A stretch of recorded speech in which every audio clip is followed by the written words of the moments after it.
Hello, I'm Mattei, Wednesday Wisdom.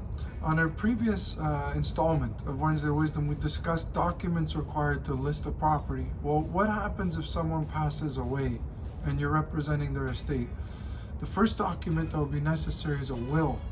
Unfortunately, sometimes people pass away without a will.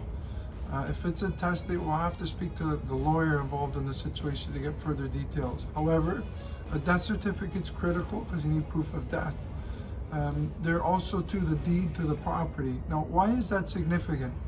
A lot of people don't realize there's more than one way to own a property, but these two distinct ways are critical and worth explaining. So usually mom and dad will be registered as what's called as joint tenants.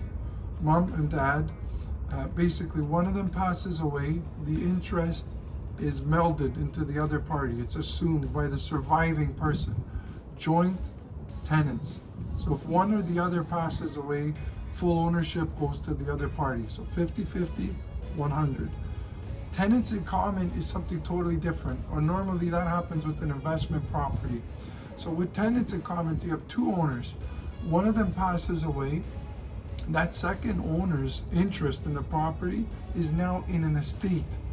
Living member has 50%, 40%, whatever the prescribed amount of ownership is. Person who passed away, their estate now has ownership on the property. So that could be kids, it could be a sibling that's involved, however the will places it.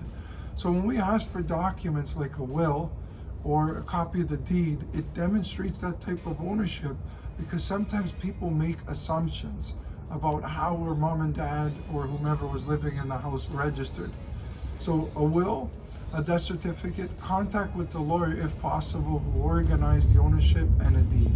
I'm Mattei. This is Wednesday Wisdom, discussing the documents you need in an estate situation. Thank you.